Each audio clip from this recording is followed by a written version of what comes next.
예, 오늘 이 시간에는 지난 시간에 우리가 이어서 기독교 강요 헌사 부분을 분석한 내용을 좀 살펴보도록 하겠습니다.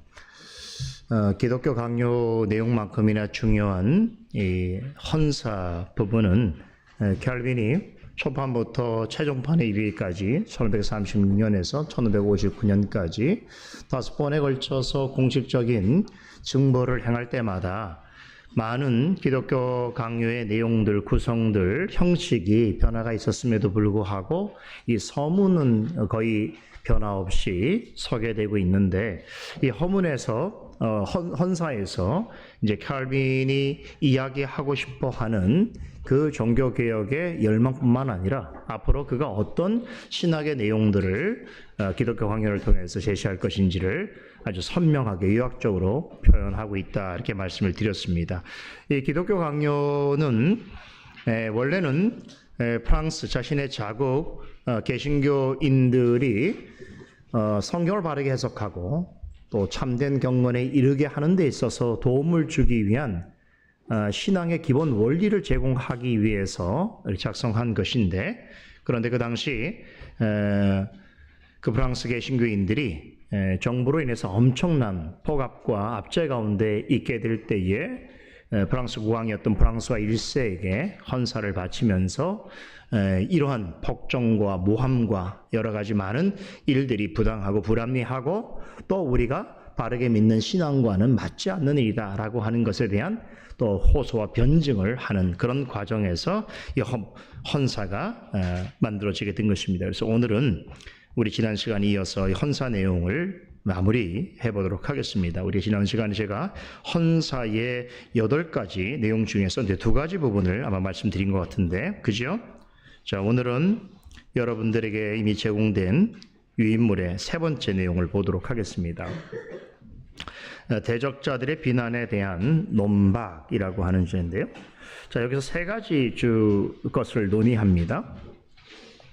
자, 당시 개신교인들이 믿고 따르는 그 신앙의 내용, 교리, 신앙 고백을 할 수 있는 그것에 대해서 로마 가톨릭 교회 입장에 있던 대적자들과 또 종교개혁에 대해서 반대하는 이들이 항상 제기하는 몇 가지 비난 이유가 있었는데, 그 중에 이제 대표적인 것이 바로 이 3가지입니다. 새로운 것이라는 거죠. 새롭고 불확실한 것이라는 거죠. 새롭다고 하는 것은 뭐냐면 우리의 전통에 따라 지금 있는 교리, 신앙 고백과 달리 최근에 만들어진 것이다, 이런 얘기죠. 이걸 다르게 말하면 우리가 그동안 오랜 역사 동안 지속되어 왔던 로마 가톨릭 교회의 전통과 전승에 대하여서 반대하는 것이기 때문에 잘못된 것이다라고 하는 그런 논리를 이야기하고 있는 것입니다. 자, 그런데 캘빈이 여기서 어떤 논박을 하는가 하면, 자, 우리 개신교인들이 지금 믿고 따르는 교리는 이전에 없었던 것이 아니다. 이전부터 지금까지 계속 있어 왔는데, 그런데 당신들이 지금 알게 되어서 그것을 마치 새로운 것, 다시 말하면 이전에 없었던 것으로 그렇게 이해를 하고 있다라고 하는 거죠. 그것은 이미 하나님 말씀을 통해서 증언된 그러한 교리와 신앙 고백들이 역사 속에서 없었던 적은 없는데, 당신들이 그 내용을 올바르게 해석하지 않고 가르치지 않고 배우지 않고 결국 진리에 대한 무지, 그 무지로 인하여서 이것이 마치 과거에는 없었던 것처럼 이해를 할 뿐이다 라고 한 방식으로 논박을 하는 것입니다. 그래서 여기서 복음에 관한 이야기를 하고 있는데, 자, 우리가 믿고 따르는 복음은 누군가가 새로운 것이 만든 것이 아니다. 캘빈이 자기가 지금 새로운 교회를 창설하기 위해서 지금 새로운 복음을 전하는 것이 아니라 늘 예수 그리스도와 사도들에 의해서 가르쳐진 것을 교회가 계속 받고 전승해 오던 것인데, 자, 그런데 당신들이 우리가 믿는 이 믿고 따르는 교리를, 신앙 고백을 당신들이 새롭다고 할 때에 사실은 진짜로 이야기하면 하나님 말씀과 복음은 늘 새로운 것이 아니냐. 다시 말하면 우리가 옛날에 사람들만 믿었던 복음을 지금 이야기하는 것이 아니라 옛날의 사람들과 지금 우리가 또 앞으로 미래의 사람들이 다 믿을 복음인데 그 복음은 그리스도 안에서 항상 새로울 수밖에 없다. 왜 그렇습니까? 우리 믿는 자들은 그리스도 안에서 새로운 피조물이니까. 우리 그걸 느끼잖아요. 그죠? 우리가 다 알고 있는 창세기 말씀을 지금 보고 있죠. 다 안다는 거 스토리로 대부분 알잖아요. 아브라함이 어떻게 부름받았고 어떻게 하란을 떠나서 가나안 땅에 갔고 또 다음 주 애굽에 갈지는 우리는 다 이야기로 아는 거죠. 그죠? 그러나 이야기는 알고 있지만 또 강단을 통해서 말씀이 전해질 때에 새로운 말씀을 받잖아요. 새로운 교훈이 있잖아요. 이게 복음이거든요. 그죠? 그래서 복음을 당신들이 새롭다고 말하는 것이 무지 때문에 새롭다고 말하는 것일 수도 있지만 사실은 진짜 새로운 것이기도 하다. 그리스도 안에서 우리는 늘 새롭다. 이렇게 반박을 하는 거죠. 캘빈의 반박은 정말 대단해요. 예.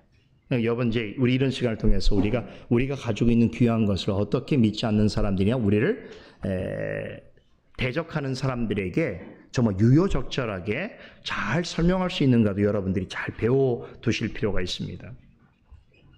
두 번째는 의심스럽고 불확실한 것이라는데 들어본 적이 없는 것이란 말이죠. 이것은 아까 말씀드린 것처럼 이건 복음 자체가 문제가 있어서 그런 것이 아니라 또 복음을 전하는 자가 문제가 있는 것이 아니라 복음의 교리를 그동안 제대로 바르게 가르치지 않고 배우지 않고 한 것이 문제라는 거죠. 로마 가톨릭교에서 이런 문제를 자꾸 제기하는 것은 우리가 지금 전하고 있는 복음을 불확실하다는 것은 당신들이 그것을 불확실하게 만든 것이란 말이죠.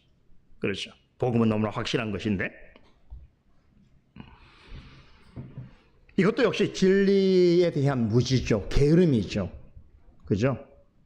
제가 예전에도 그런 기독교 강요 해설을 처음 시작하면서 그 말씀을 드렸는데 지금은 우리 가르치는 자들이 모른다고 말하기에는 이 세상에 기독교 관련된 정보들이 너무 많이 보편화되어졌어요. 이제 공유되고 있단 말이에요. 그러니까 모른다고 하는 것은 겸손의 말이기도 하지만 게으름의 말이기도 해요.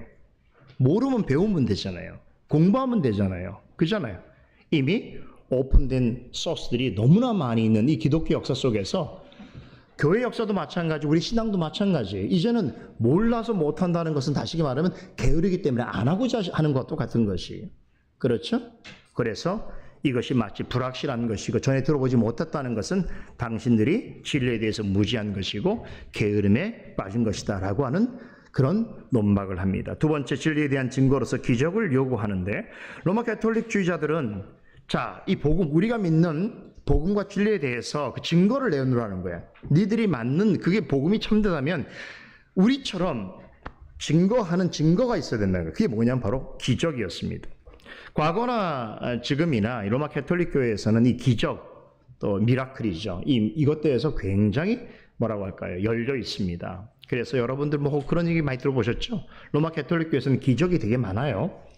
그래서 뭐 어디에 뭐 브라질에 있는 성모상에서 뭐 눈에 피눈물이 흐르더라. 한국에 저기 있는 어디 뭐 성지 이런 데서 뭐 또 이상한 일들이 일어나고 어디 가면 치유 역사가 일어나고 하는 그런 이야기. 어디 가서 기도하면 기도가 잘 된다. 뭐 이런 얘기가 로마 가톨릭 안에서는 있습니다. 마치 전승처럼 있습니다. 그죠? 그래서 기적을 우리가 믿는 복음의 참된 실상의 증거로서 그들이 요구한다는 것이죠. 그러나 캘빈은 여기에 대해서 이렇게 말합니다. 자, 기적이라고 하는 건 사실 하나님의 성어, 즉 하나님의 이름과 하나님의 성품을 높이는 데 기여해야 한다는 것인데, 즉 성경에 나오고 있는 기적의 그 목적은 기적을 행하는 데 혹은 그 기적을 보고 우리가 따라하는 데 있는 것이 아니라 성경에 나오는 모든 표적과 이적의 핵심은 예수 그리스도 혹은 하나님이 참되시다, 하나님은 살아계시다라고 하는 것에 대한 그 진리를 확증하는 수단에 불과한 것이다 하는 것이죠. 그래서 예수님께서 혹은 사도들이 성경은 기적을 행할 때에 그 기적을 통하여 무엇으로 이끌어가려고 했냐면 자신을 보라고 한 것이 아니고, 그렇죠, 예수 그리스도 하나님을 주목하도록 한 것이죠. 사도 바울도 요한과 함께 성전에 기도하러 올라갈 때에 안진뱅이가 구걸했지 않습니까? 그가 돈을 구했을 때 내가 당신에게 줄 수 있는 근거는 없지만 예수 그리스도 이름으로 일어나 걸어라 그랬을 때 자신을 주목하니까 어찌하여 나를 주목합니까? 이렇게 했단 말이에요. 그죠? 이게 참된 말씀 선포자들의 자세인 거죠. 그죠? 그러니까 이 기적이라고 하는 것은 그 기적 자체가 목적이어서 안 된다는 거죠. 그래서 성경에 보게 되면 예수님과 사도들이 이 치유 기적을 행한 다음에 기적이 너를 구원했다 이렇게 말하지 않아요. 믿음이 너를 구원하였다라고 말하는 것이죠. 즉 구원은 하나님이 주신 믿음으로 말미암아지는데 이때 사용된 기적이라고 하는 것은 구원을 이루는 데 있어서의 수단적 성격이 있는 것이죠. 그런데 중요한 것은 뭐냐면 칼빈도 그랬고 모든 종교개혁자들이 여기에 동의하는데 성경적 기적론의 핵심이 뭐냐면 성경에 기록되어 있는 모든 표적과 기적들은 하나님의 계시의 정당성, 계시의 필요성, 계시의 명료성, 계시의 완전성을 드러내기 위한 하나의 방편으로서 사용되었기 때문에 그 성경의 계시가 완성되었을 때 그 이유는 다시 말하면 66권 성경이 다 하나님의 성령의 영감으로 기록된 이후에는 그와 같은 성경에 기록된 기적이 더 이상 일어날 이유가 없게 되어진 것이죠. 그러니까 그 기적들은 사람을 고치는 데 있는 것이 목적이 아니라 그 고치는 행위를 통하여 그리스도를 바라보고 진리를 드러내는 데 있었는데 그것을 성령께서 성경에 기록하게 하시는 목적으로 삼은 것이기 때문에 이 성령의 영감을 통하여 성경의 모든 진리가 이미 다 기록되어서 오늘 우리에게 증거되어 일단 주어지고 있다고 할 때는 더 그와 같은 기적을 통하여 성경에서 우리에게 계시해야 될 또 다른 의미의 성경 계시가 필요치 않다는 의미예요. 이해되십니까? 성경에 기록되어 있는 계시들은 그래서 항상 일시적이고 부분적이고 초보적이지 항상 똑같은 방식으로 그 방식대로 여러분 주문처럼 되어진 적은 한 번도 없습니다. 그 상황과 그 여건과 사람과 형편에 따라서 계시가 다른 방식으로 치유가 일어나지 어떤 주문을 한다든가 똑같은 이야기를 통해서 똑같은 방식으로 그것을 고친다든가 하는 일은 없지 않습니까? 그죠? 이것이 무엇을 얘기해 주는 것입니까? 성경이 기록되어진 후에는 이런 계시를 드러내는 방편으로 사용된 모든 기적들은 어떻게 되는 거예요? 폐지되었다. 이게 웨스트민스터 성경 1장에 나오는 매우 중요한 내용. 이것은 마치 예수님께서 오신 이후에 구약의 의식법이나 절기법이나 또 제사법 자체가 그림자로서의 성격을 있었기 때문에 실체이신 그리스도가 나타나신 이후에는 더 이상 그것이 효력을 발휘할 수 없는 것이기 때문에 더 이상 우리는 구약의 방식대로 그렇죠. 절기를 지킬 이유가 없는 것과 동일한 것이죠.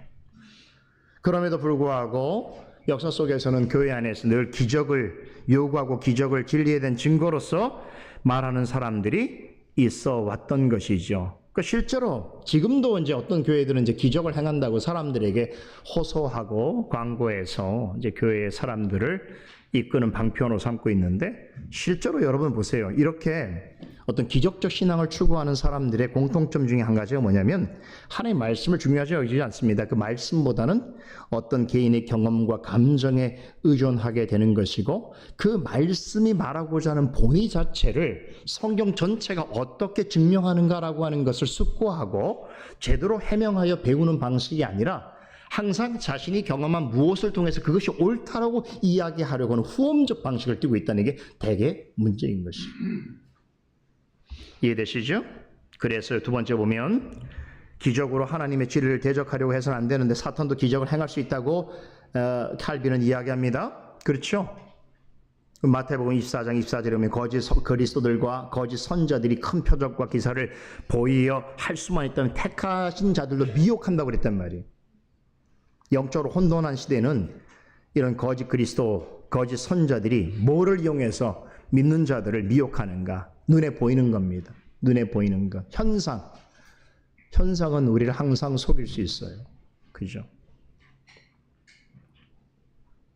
세 번째로 성경은 기적을 행하는 자들을 경계하며 적그리스도가 행하는 기적을 경고합니다. 데살로니가후서 2장 9절 10절에 보면 악한 자의 일함은 사단의 역사를 따라 모든 능력과 표적과 거짓 기적과 불의의 모든 속임으로 멸망하는 자들에게 임하리니. 야, 명확하죠. 사단의 역사를 따라서 나타나는 표적과 기적이 있다는 거예요. 그런 것들이 결국 속임의 목적으로 사용되어지는 방편이라는 거예요.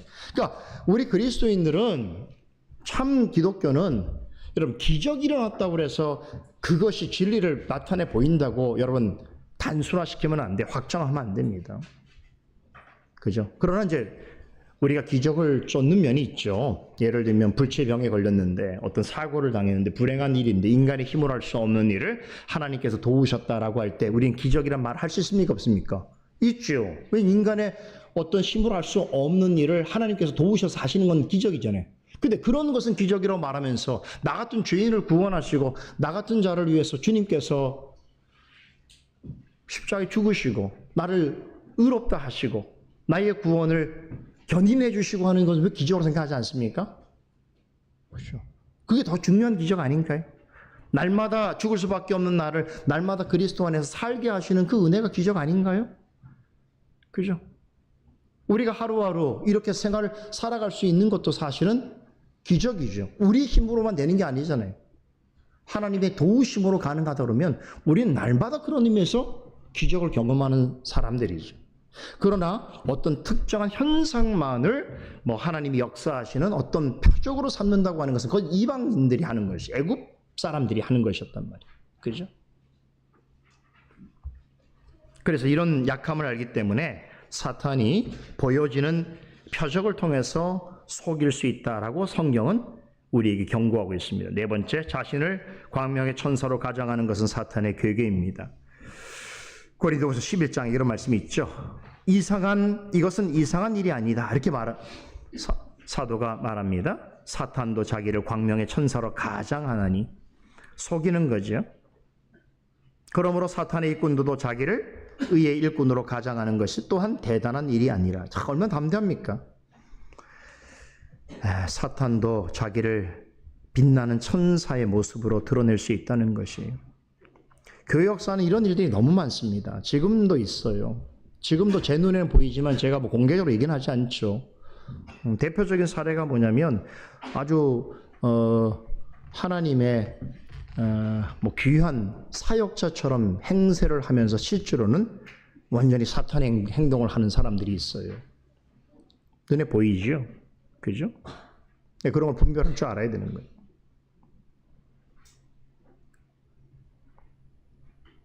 사도는 교회 안에 항상 거짓 사도, 속이는 일꾼들이 자기를 그리스도의 사도로 가장하는 일들이 있을 것이라고 경고합니다. 다섯 번째, 잘못된 기적은 사람들로 하여금 거짓된 예배로 이끄는 것이죠.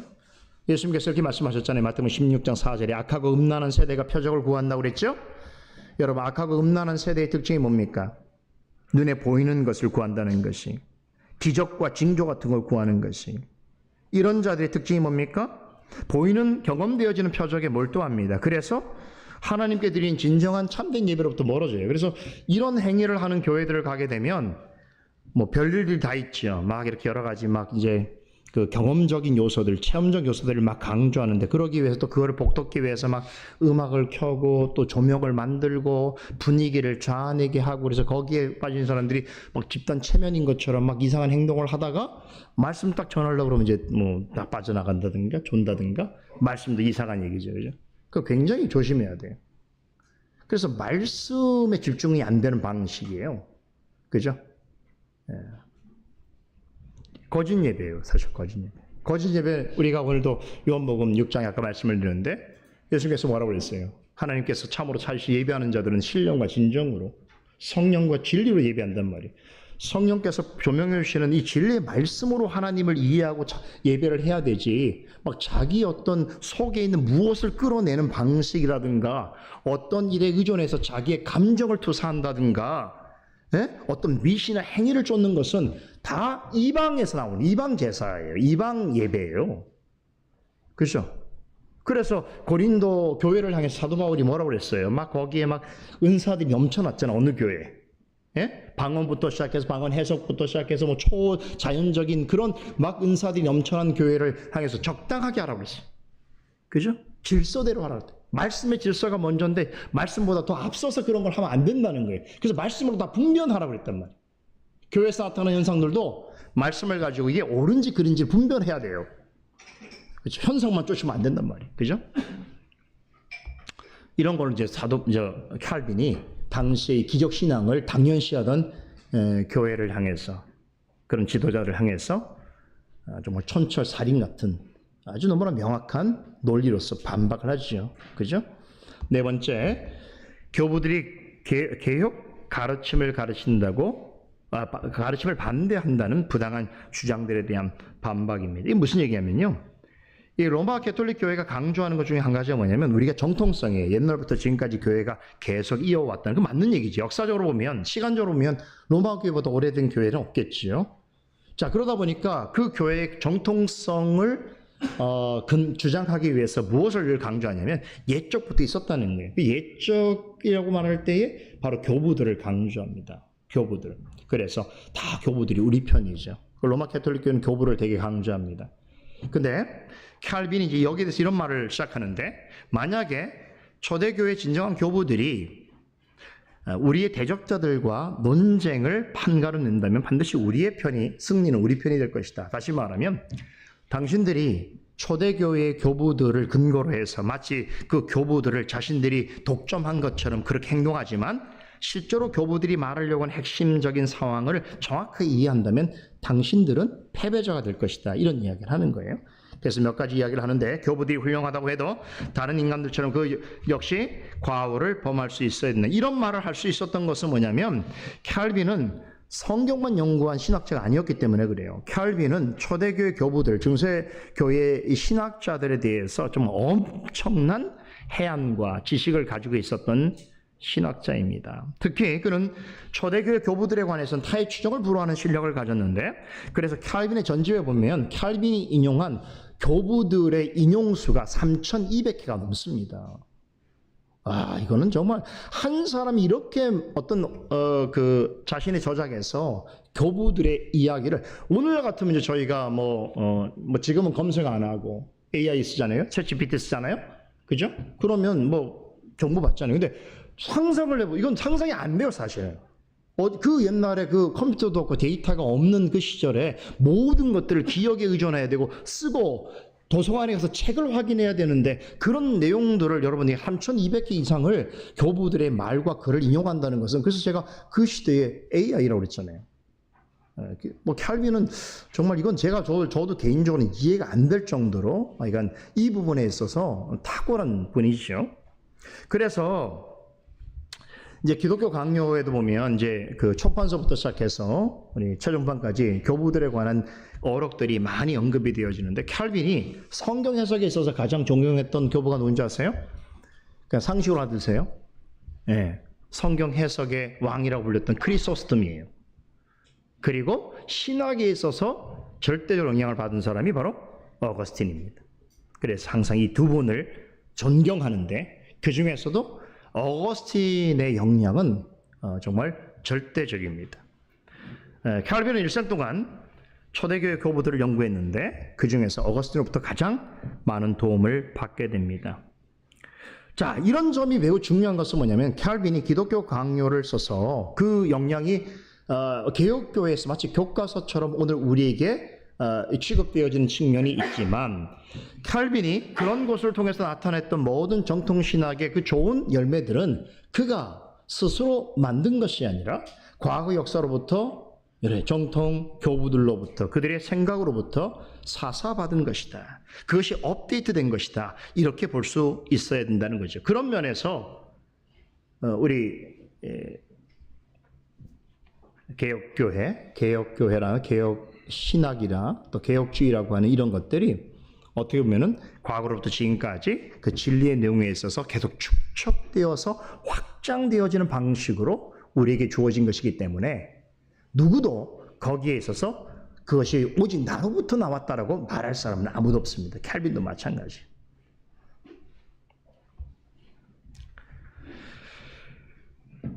그러니까 이런 칼빈이 버티고 있는데, 개신교인들이 믿고 따르는 교리가 교부들이 이 교리를 반대한다라고 하는 그런 주장은 전혀 설득력이 없죠. 칼빈이 그래서 논쟁 갈 때마다 이제 그 교부들의 이야기를 그들이 할 때마다 다시 반박해서 교부들의 이야기를 할 때마다 그들의 입이 꿀먹은 벙어리처럼 될 수밖에 없었던 것은 바로, 그러니까 항상 사람은 그렇죠. 자기가 어떤 이야기를 하고 싶어하는 그 이야기의 어떤 근거로서 무엇을 끌어다가 이야기하는 그런 주장들이 많죠. 그래서 이 초대교부들을 인용하는 방식이 많이 그렇습니다. 그러나 칼빈은 이 초대교부들의 연약함도 봅니다. 그래서 첫 번째 내용 보면 대적자들은 어리석게도 교부들의 미덕보다 그들의 단점과 오류를 숭배하는 입장이다 라고 말을 하게 되는데, 그러나 우리의 입장은 대부분의 교부들의 사상과 일치한다고 합니다. 그러니까 당시 개신교를 비판하던 자들은 마치 자신들이 교부들의 신학을 독점하고 있는 것처럼 행사하고 있다는 것이죠. 그래서 그것을 가지고 개신교인들의 교리를 정죄하고 혐오해도 괜찮다는 식으로 행동했다는 것이죠. 그러나 저들은 무엇에 관심이 있냐면 교부들이 쓴 정말 좋은 내용에는 주목하지 않고 오히려 이 교부들의 약점, 단점, 오류 이런 것마저도 예찬했다는 거예요. 이건 이제 칼빈이 정확하게 보는데, 우리가 초대교회에 여러 교부들이 있지만 그 교부들이 양상이 달라요. 전체적으로는 우리가 교부들 안에서 우리의 정통 신학을 잇고 있는 중요한 맥으로서 이해하고 있지만 모든 교부들이 다 동일한 이야기를 한 건 아닙니다. 헬라 교부, 라틴 교부에 따라서 또 입장이 달랐어요. 왜 그러냐면 당시는 신학이 지금처럼 보편적으로 정립이 되지 않았던 시대였기 때문에 그래요. 그죠? 그래서 어떤 부분에서는 그 시대 이후에 종교개혁과 오늘 우리 시대의 입장에서 교부들의 신학을 보게 되면 교부들이 진정성 있게 말한 내용 중에서 우리가 받을 것과 그렇지 못한 것을 구별해야 되는 것들이 있단 말이에요. 그런데 우리가 받을 거는 받아야 되지만 구별해서 버려야 될 것까지 그들은 그거를 막 예찬하고, 그러니까 이게 뭐냐면 분별이 없다는 거죠. 진리에 대한 분별이 없다는 것을 얘기해 주고 있는 거예요.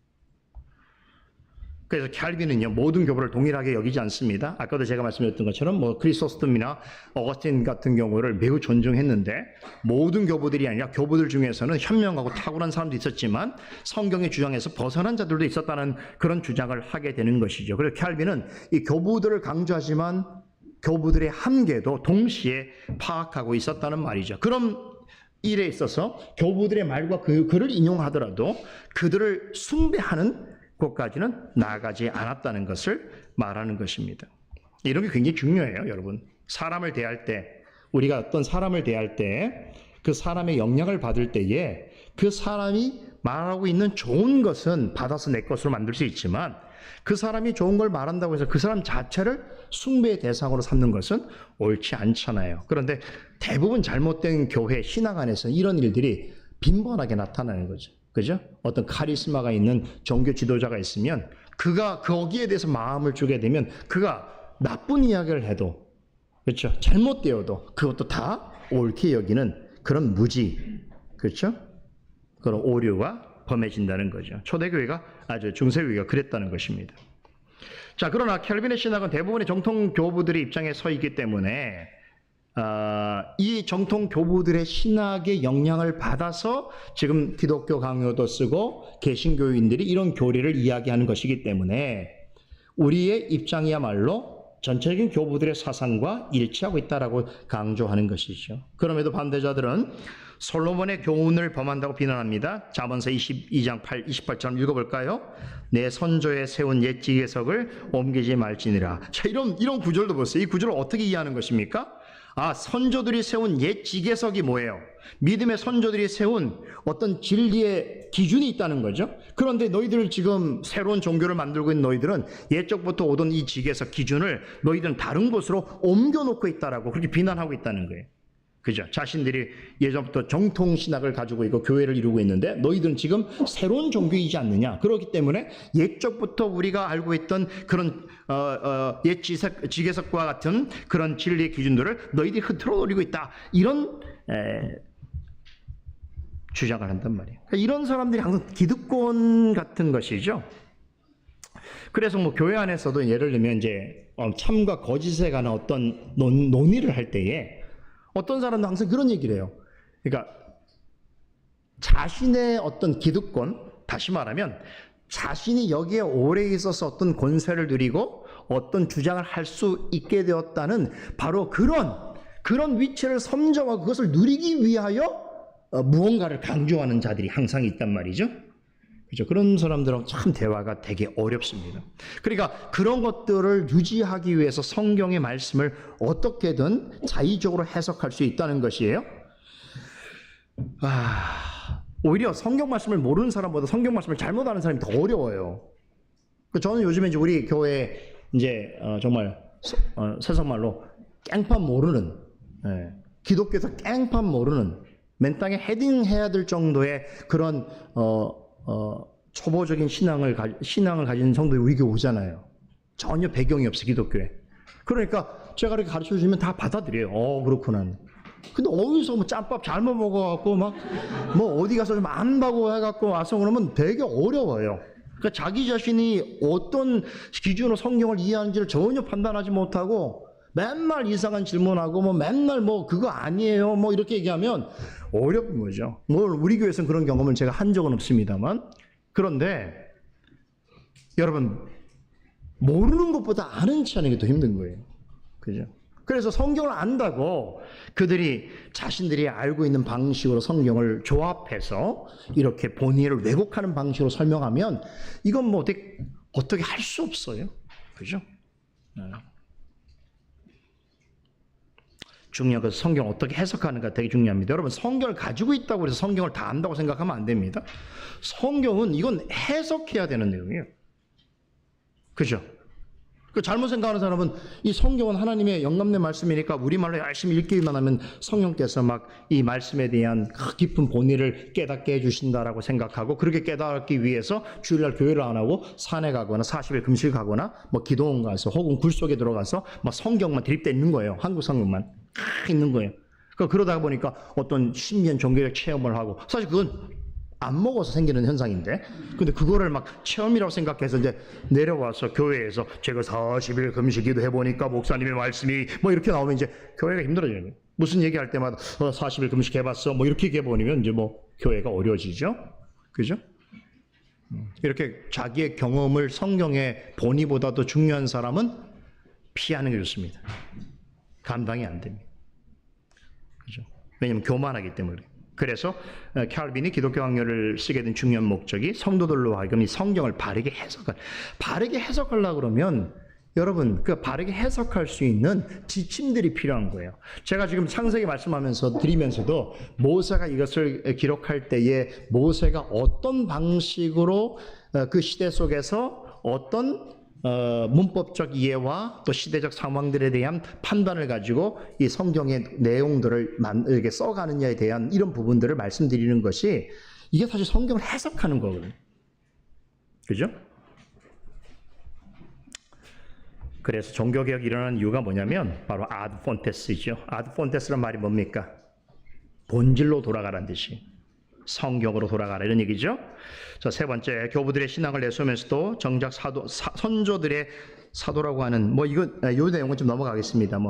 중요한 내용은 아니니까. 이제 교부들의 가르침부터 이탈한 것이 많고, 첫 번째 내용은 이런 거예요. 교부들이 한 말 중에 오류된 게 많단 말이에요. 예를 들면 이런 사치 부분이 하나님을 한다는 것이라든가 또 이렇게 절기에 관한 것이라든가 여러 가지가 있는데, 교부들이 이런 것들을 반대하긴 했지만 이제 그 로마 교회에서는 이런 어떤 행위들이 계속 반복되어지면서 이런 어떤 행위를, 율법적 행위라든가 어떤 종교의식적 행위를 하는 것이 성경의 권위보다 더 중요하게 여겨졌다는 것이에요. 이게 로마 캐톨릭의 특징인데, 그러다 보니까 로마 캐톨릭 교회는 우상 숭배적 요소들이 과거에는 되게 많았어요. 지금은 제가 다니지 않으니까 잘 모르니까 단정할 수 없겠습니다. 미신적 요소도 되게 많습니다.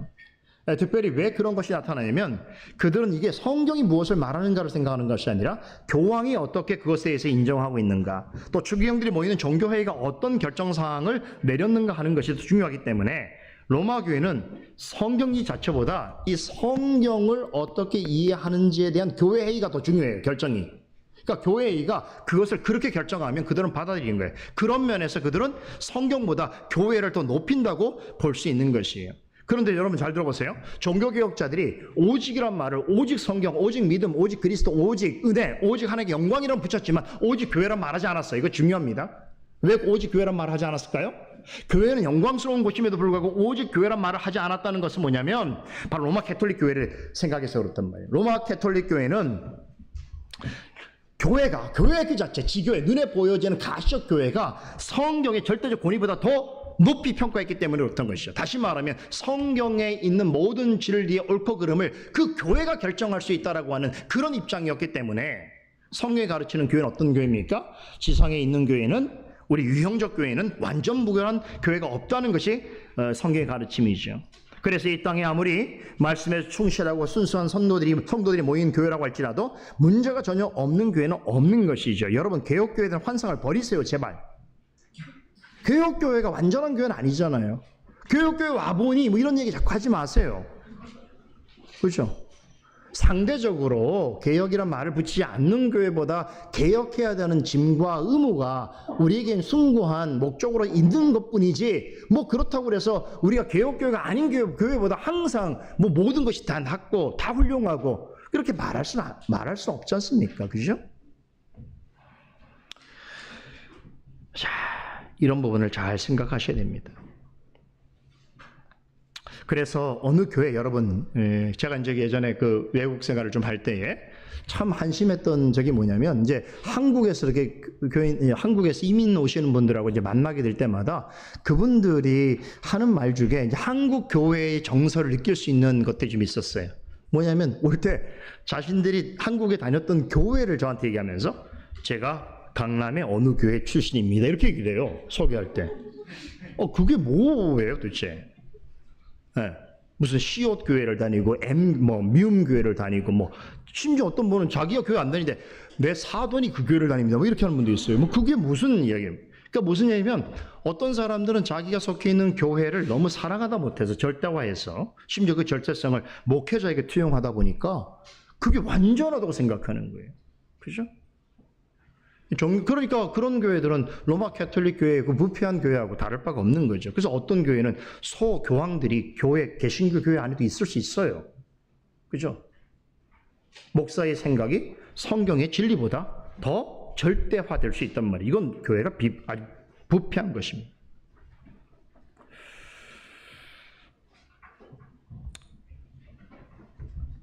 그래서 종교개혁자들은 오직 성경은 말해도 오직 교회란 말은 하지 않았습니다. 가시역 교회는 언제든지 타락할 수 있다는 거죠. 웨스트민스터 신앙고백서도 명확하게 얘기하죠. 25장에서 아무리 외적으로 교회라고 한다고 하더라도 이 교회도 극도로 타락할 수 있고, 그런 경우에는 그리스도 교회가 아니라 사탄의 공회가 될 수 있다고 경고하고 있습니다. 벨직 신앙고백서 29장에서도 이단들도 스스로 교회라는 이름으로 존재하고 있는데, 그래서 보이는 교회 중에서는 참교회도 있지만 거짓 교회가 많다는 점을 강하게 지적하면서, 우리가 여러분, 교회라고 부르는 것이 중요한 게 아니라 그 교회가 하나님이 기뻐하시는 참 교회로 자라는 것이 중요하다라고 이야기하는 것이죠. 그래서 종교개혁자들이 강조했던 게 뭡니까? 참된 교회와 거짓 교회를 구별하는 표지가 있어야 된다고 얘기했던 것이고, 그 표지를 세 가지로 말했죠. 첫 번째 뭐예요?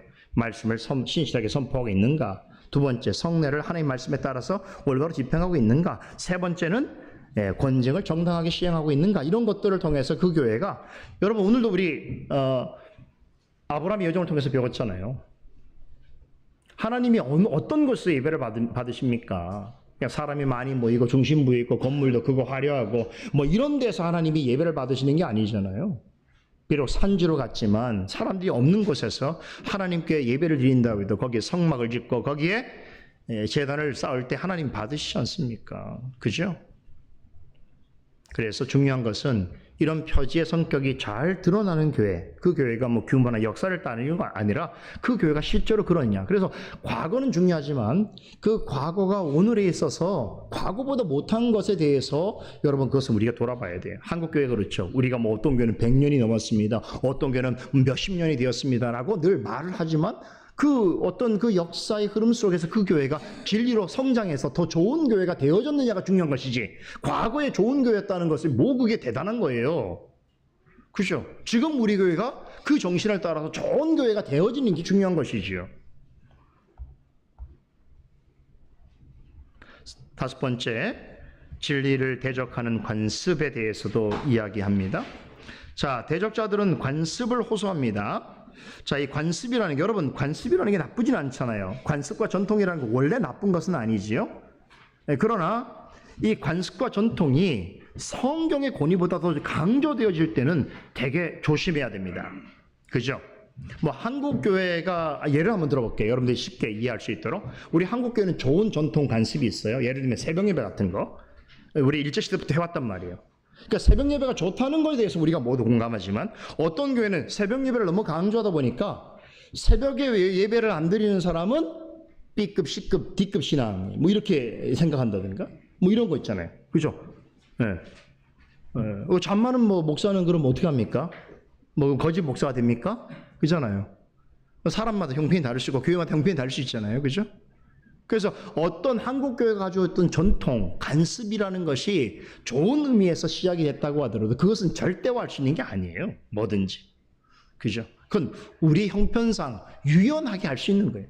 하길 수도 있고 할수 못할 수도 있는 것이고 물론 아디아포라는 개념까지는 아니지만 우리가 전통과 관습이라는 건 그럴 수 있다는 걸 우리 인정해야 되는데 어떤 교회나 이 당시에 로마 가톨릭 교회도 마찬가지예요. 관습을 마치 성경의 어떤 그런 권위처럼 인정해서 뭐 예를 들면 너 뭐 예를 들면 선행을 뭐 얼만큼 했어, 어느 성지를 돌아봤어, 뭐 기도를 어느 시간 했어, 성경을 어떻게 했어, 무슨 성례 얼마나 참석했어, 뭐 이런 것들을 그 사람의 신앙을 평가하는 어떤 절대적 기준으로 삼는다든가 이런 것들은 올바르지 않다는 것을 이야기하는 것입니다. 예, 관습을 중요하는 사회는 오류가 항상 있기 마련인 것이죠. 그래서 오히려 종교개혁이라는 게 뭡니까? 이 오래된 역사 속에서 잘못 굳어진 관습을 개혁해가는 것, 개선해가는 것이 바로 종교개혁이 있던 거지. 이게 되게 어려운 거예요. 사람에겐 관습이라는 것은 마치 이렇게 옷을 입는 것 같아요. 그래서 너무 자연스러운 것이라서 자기엔 자연스러운데 다른 사람 보기에는 되게 안 어울리는 것이 있단 말이에요. 그렇죠. 그래서 그것을 조금 맞지 않으면 고쳐야 될 것도 있는데 절대로 그렇지 않게 생각하는 사람들은 되게 대화가 어렵습니다. 우리가 세상에 이 관습을 어떻게 형성됩니까? 처음에부터 관습이 없잖아요. 처음에는 뭔가 만들어졌던 그것이 사람들에게 유행이 되어지고 사람들이 그것을 자연스럽게 받아들여지는 과정을 통해서 관습은 형성이 되어지는 것이죠. 그런데 교회는 세상과 다르다는 거예요. 교회는 처음부터 진리의 기둥과 터였단 말이에요. 그러니까 교회는 처음부터 그 진리를 이야기했던 곳이지 조금 시간이 지나면서 진리를 더 말하더라 이게 주님의 교회가 아니란 말이죠.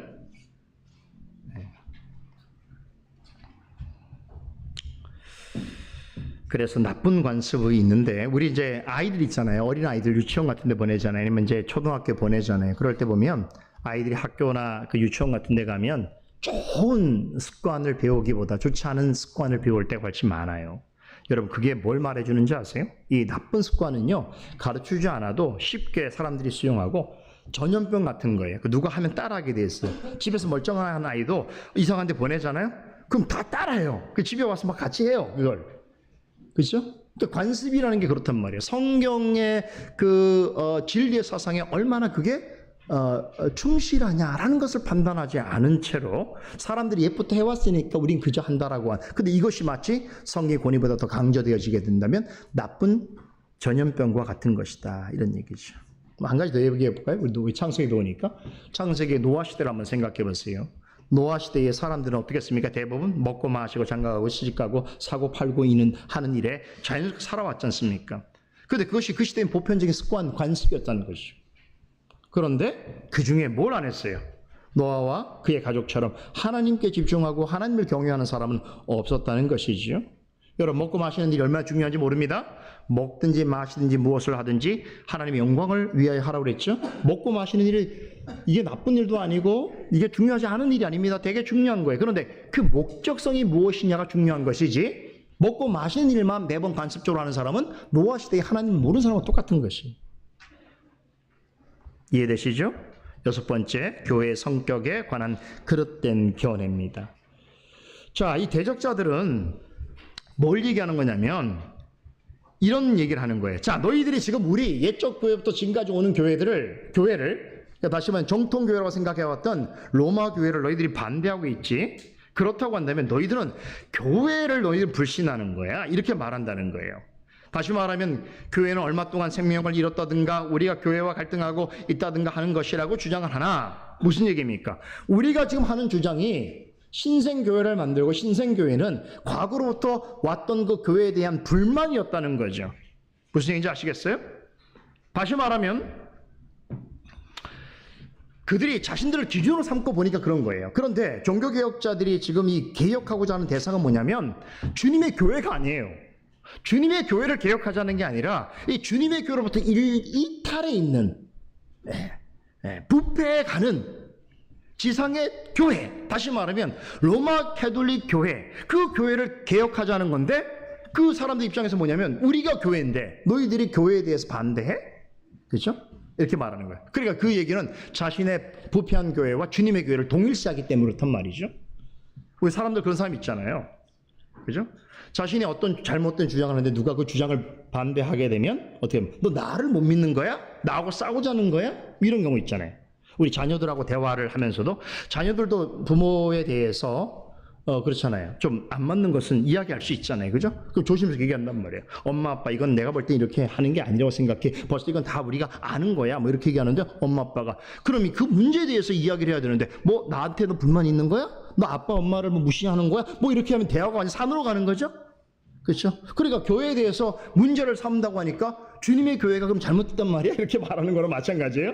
그렇지 않다는 것을 이야기하는 거예요. 그래서 캘빈은 주님의 교회는 항상 거룩하고 순전했으며 그 교회는 옛적부터 지금까지 항상 지금까지 왔었고 앞으로도 계속될 것이다. 그 말씀을 마태복음 28장 20절에 있는 주님의 말씀을 인용해서 합니다. 내가 세상 끝날까지 너희와 항상 함께 있으라는 이 말씀을 가지고 우리가 지금 말하려고 하는 이 주님의 교회, 이 주님의 교회는 세상 끝날까지 항상 있는 것이다. 그러니까 우리가 세 번째 보세요. 교회관에 대한 올바른 정립이 필요하다고 이야기하는 것이에요. 대적자들의 교회관은 유형적이고 가시적인 눈에 보이는 교회, 자 이런 교회만 인정하겠다는 거예요. 그죠? 그래서 그런 교회의 형체는 교황청 교직 계급제로 나타난다는 거예요. 그러니까 그 교회가 옳은 것인가라고 하는 것을 나타내는 그 어떤 표지가 아까 우리 세 가지 표지를 얘기했습니다만 그 본질의 이야기가 아니라 어떤 외형이나 보여지는 거. 어떤 사람들 어리석게 이런 얘기예요. 그 교회가 어떤 교회냐면 우리 교회 되게 규모가 커. 우리 교회 유명한 목사님이 있어. 우리 교회 엄청 좋은 식당도 있고 좋은 뭐 넓은 주차장이 있어. 이게 그 교회 본질하고 뭔 상관이 있는 거예요. 그렇잖아요. 이해됐어요? 그러니까 눈에 보여지는 어떤 것으로 교회를 평가하려고 하는 것은 그렇게 말하자면 이 세상에 교회보다 더 큰 단체들은 또 무엇이고 기독교보다 더 큰 모임은 무엇이고 어떻게 설명하겠어요? 다른 종교들은 어떻게 설명하겠어요? 그죠? 그래서 이렇게 눈에 보이는 어떤 걸로 뭐 여기에 몇만이 모였다. 이 예배 현장에 뭐 몇십만이 왔다. 이런 것들은 제가 볼 때는 그 논의 자체가 본질이 아닙니다. 그죠? 뭐 그렇게 말하는 것이나 힌두교 모인 저기 나라에서 뭐 전 국민이 뭐 어디에 모였다든 이런 거 하고 뭐 그럼 누가 이기겠어요? 그렇게 말하자면 어느 종교가 더 우세한 거예요? 이슬람을 따라갈 수 있겠어요? 그러니까 우리가 자꾸 그렇게 외형이나 힘에 뭐라고 할까요? 의존하는 방식으로 나아가다 보니까 이제 한국 교회가 지금 가장 큰 문제죠. 맨날 힘에 의존하는 방식으로 교회를 확장하고 그것을 인정받으려고 하다 보니까 이게 이제 문제가 된 거예요. 지금 문제인 거죠. 본질을 추구하지 않으니까. 자, 그런데 개혁자들 교회관을 보세요. 교회는 무형적인 것이, 다시 말하면 참된 교회는 우리의 눈에 보이는 게 아니에요. 그럼 누구의 눈에 보입니까? 하나님 눈에 보이죠. 그래서 invisible church라고. 사람의 눈에는 보이지 않아요. 다 보일 필요도 없어요. 우리가 과거의 교회를 어떻게 알고 미래의 교회를 어떻게 압니까? 그러나 하나님 편에서 본 완전한 교회는 과거, 현재, 미래를 통틀어서 하나님의 시각에서 구원받은 자들의 총체, 전부라고 할 때에 이 교회야말로 참된 교회. 여기는 모순과 오류가 없는 교회. 지금 주님의 눈에만 보이는 교회. 그래서 주님의 눈에 보이는 교회로서는 지금 아브라함과 우리는 같은 신앙인으로 있는 거예요. 같은 교회에 있는 거죠. 이해되시죠? 그런데 그런 교회는 그죠? 참된 교회이나 이 지상에 있는 우리의 육신의 연약함을 가지고 있는 사람들이 모여있는 교회는 이 가시적 교회로서의 한계가 명확하게 있다는 거, 오류가 있다는 거죠. 그러면 그런 가시적 교회가 갖고 있는 그런 연약함에 대하여서 그 교회가 옳은 교회라는 것을 뭘 통해 나타내냐고 했을 때 그 교회를 판단할 수 있는 몇 가지 표지가 있다는 것을 캘빈이 이야기하면서 제가 말씀드린 세 개의 표지를 말하는 거 대단한 거예요. 물론 두 가지 표지만 얘기합니다. 여기서는 순수한 말씀의 순수한 선포와 성의 합법적인 시행 두 가지를 말했습니다. 캘빈은. 근데 권징은 그 후대의 개혁자들이 추가했던 거예요. 여튼간에 그래서 세 개의 표지가 만들어지게 되는데 놀랍게도 캘빈은 참된 교회 표제를 이미 이 기독교 강요 헌사에서 언급하고요. 이 내용을 나중에 기독교 강요 교회론을 말할 때 아주 체계적으로 설명합니다. 네 번째, 오늘날 많은 사람들이 주교를 존경하게 된 이유가 뭔지를 설명합니다. 그것은 뭐냐면 큰 교회, 여러분 로마 캐톨릭 교회가 어떻게 탄생한지 아세요? 원래 로마 캐톨릭 교회가 없었던 거겠죠? 한 3세기, 4세기까지는. 그렇죠? 그런데 원래 그 당시에 이제 그 사도들과 그 사도들의 제자였던 석사들에 의해서 이제 교회가 이렇게 운영이 되어지면서 우리가 알듯이 2세기, 3세기 가면 엄청난 이단들이 많이 등장합니다. 그러니까 이단들을 대처하기 위해서 신앙 고백이라는 게 만들어지게 됐고 또 신학 논쟁이라는 게 있게 되었던 것이죠. 이제 그런 과정에서 대도시를 중심으로 한 그 교회들이 아무래도 큰 영향을 왜냐하면 교회 회의가 황제가 주관할 수 있는 회의는 큰 도시에 예를 들면 로마라든가 콘스탄티노플이라든가 그렇죠? 뭐 안디옥이라든가 뭐 이런 아주 중요한 알렉산드리아라든가 이런 큰 지역에 있는 주교, 그죠?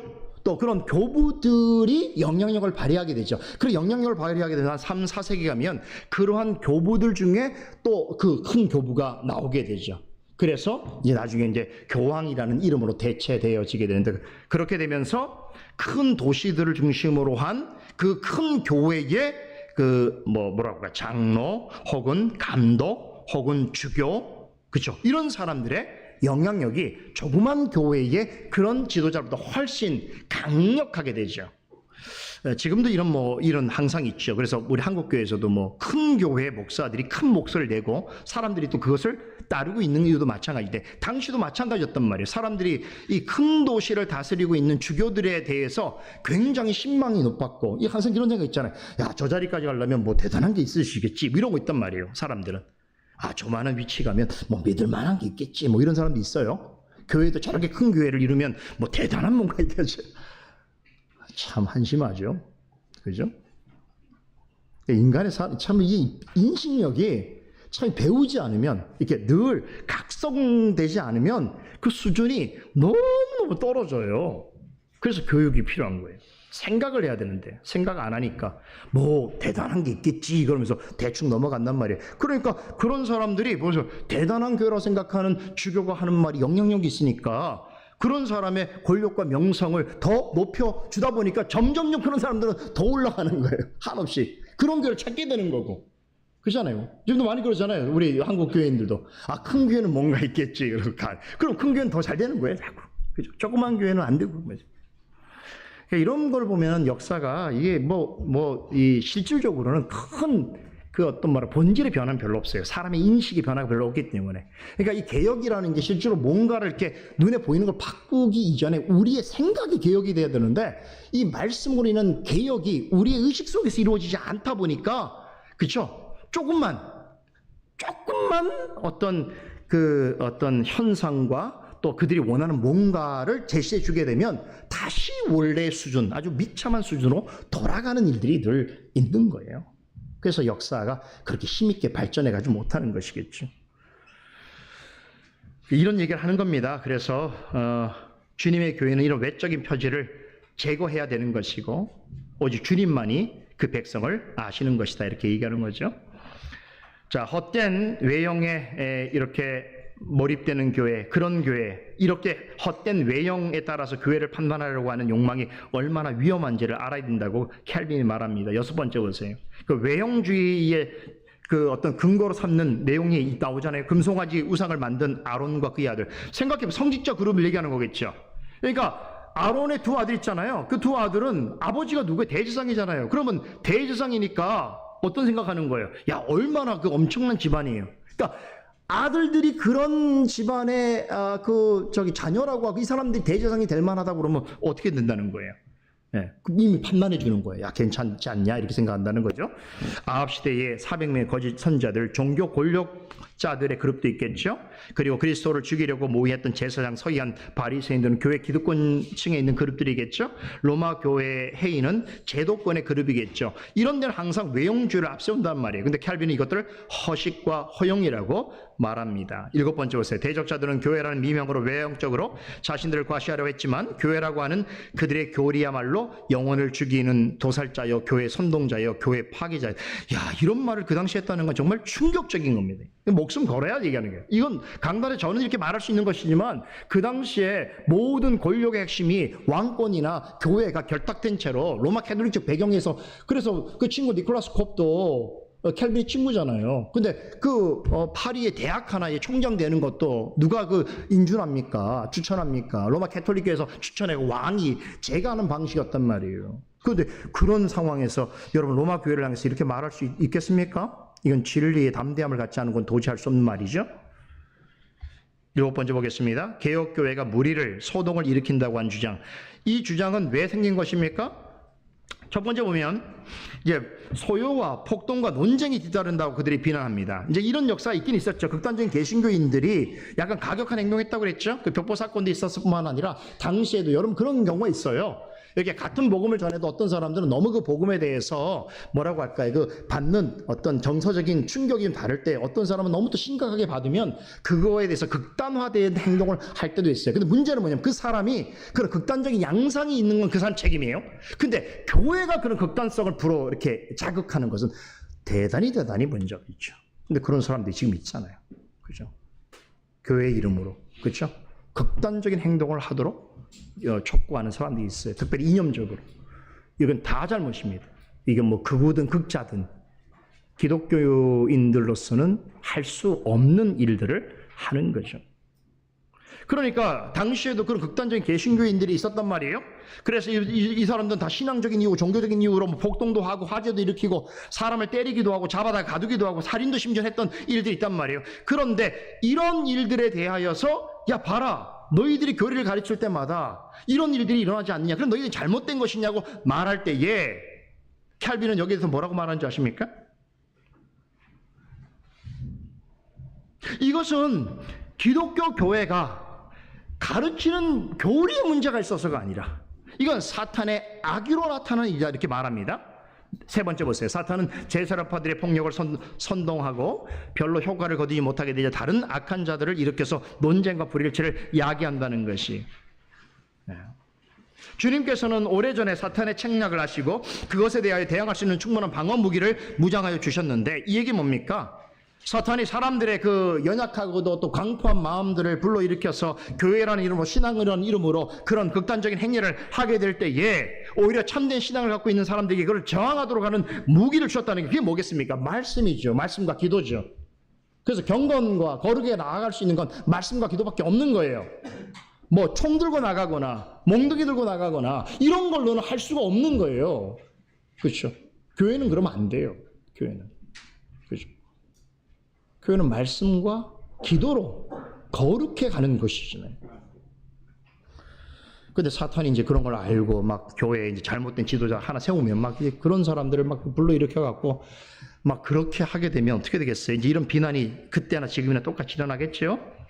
그래서 여기 보면 네 번째 보면 이제 말씀으로 넉넉하게 이길 수 있도록 해주신 일에 대해서 이렇게 설명 쭉 합니다. 그러면서 뭐 엘리야에게 아합은 이스라엘을 괴롭게 하는 자여라고 하는 그런 비난을 받기도 했고, 이게 참된 복음을 전할 때에 사람들로부터 오해와 억울함을 당할 때 있다는 거예요. 그렇죠? 세 번째 보면 사도들은 민중 선동제로 몰리게 됐지 않습니까? 우리 사도행전 공부했잖아요. 24장에 보게 되면 누굽니까? 예루살렘의 그 지도자들이 그 말 잘하는 변호사 한 사람을 사서 벨릭스 총독이 되어가지고 더둘러가 가갖고 이제 그 사람들 대변해서 이제 변호를 하지 않습니까? 근데 그때 뭐라고 얘기하냐면은 야, 우리가 보니까 이 다윗하고 이 사람들이 전염병 같은 인간들이야. 그러면서 이 사람들은 유대인들을 소욕해 하는 자고, 그리고 사람이 누굽니까? 바울이죠. 바울을 향해서 나사렛 이단의 우두머리라고 그랬어요. 그러면서 성전을 더럽히게 하는 자라고 그가 가짜로 변호를 한 거잖아요.